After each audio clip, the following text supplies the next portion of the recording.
I'm Amy Gordon. We all have a story to tell and a lesson to learn, and this is my story.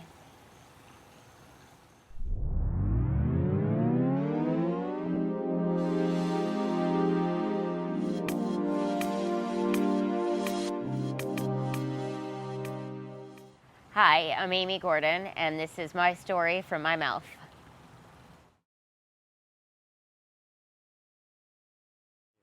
I'm 44 years old. I'm originally from Pittsburgh, Pennsylvania, and I currently live in Palm Beach Gardens, Florida.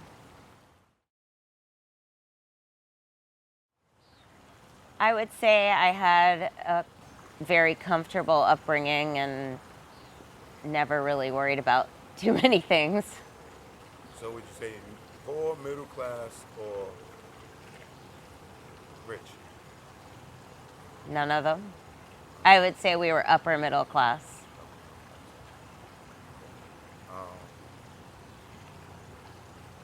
Did you grow up in a single parent home or a co-parenting home? So when I was 2 years old, my father died, and it was my mom and my brother and I until we relocated to Florida when I was 9, almost 10, and my mom got remarried, and that dad raised me.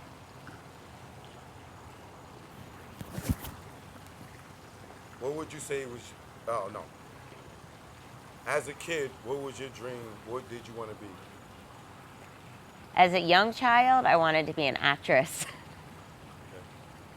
All right. And what would you say was your first career choice? Well, my first career choice was making jewelry, and then making scrunchies, and I started doing that in the 4th and 5th grades respectively. And then out of school, I got into like the real world and into sales. And then I started my own company. I had an online women's boutique and a dog boutique long before a lot of stores even sold online. And now I'm back to making jewelry, so it's come full circle.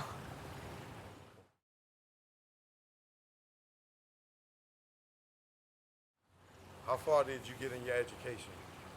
I finished my bachelor's degree in exercise physiology, and then I did some graduate work.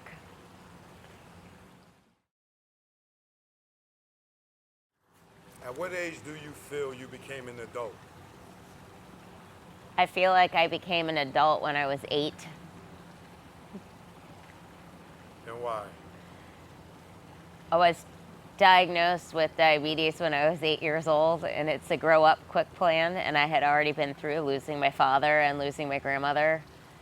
And when I was 8, I was pretty much able to take care of myself, so that's pretty much what I think. I was a little ahead of the curve.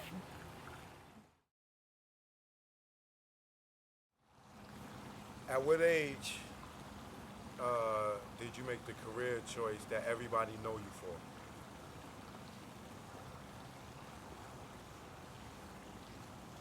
I'm gonna have to go with 10, because in town, a lot of the women that I used to sell my jewelry to when I was a kid are buying it now, and they remember it from when I was a little kid.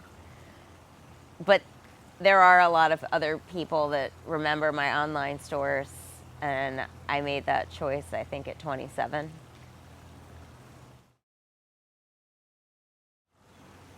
What are some of the struggles you had with your online business? So when I started my online business in 2004, shopping online was in the more or less luxury or unique goods area was pretty new, and it was a little harder, I think, to get your name out there, and to get people to understand that shopping online was easy and convenient versus problematic, getting my vendors to understand that this is the future, because they were still living in the brick and mortar era. So I would say that was the biggest struggle. How did you overcome that? I spent a lot of money advertising. I spent a lot of money advertising, but I actually came up with the free shipping and free return shipping policy first. It was before Zappos did it, and they were second. And that really changed people's comfort level in ordering and not having to worry about paying to ship it back. So I think that was the key.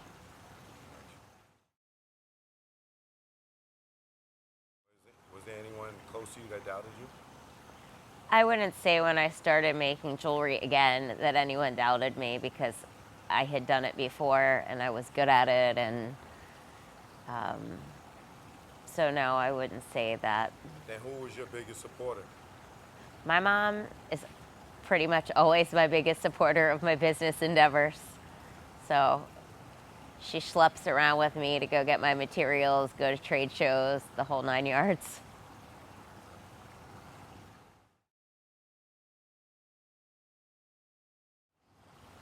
What is the highlight of your journey? Your overall, your life, your journey. What is the highlight? Of my whole life.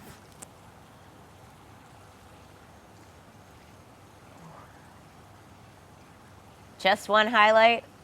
You can say a few. Okay, so I would say the highlights were winning a gold ball national championship with my mom, traveling to Thailand last year with my husband, and seeing the Steelers win their 5th and 6th Super Bowls. Can you talk about your tennis career, you and your mom? So I started playing, my mom started teaching me when I was 2 years old, when we lived in Pittsburgh, and she was the head coach of the women's team at the University of Pittsburgh. And she'd toss me the ball and I'd hit them over and over and over again. And I played on and off as a kid, but didn't really take it very seriously until high school, where I played number 1 on my team. And then I went away from playing for 17 years and got back into it and started playing national tournaments. And I was ranked 10th in the country in the 30s. And then my mom and I were number 1 in the country and mother-daughter. And like I said, we won a national championship. And I'm still working to hopefully make our U.S. team someday.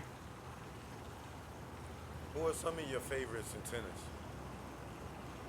My all-time favorite male player is Novak Djokovic, hands down. I love him. I have a life-size cardboard cutout of him in my garage. I watch every match he plays. I love him. And on the female side, Monica Seles. She was incredible. She was my very, very, very favorite. So those are my favorites.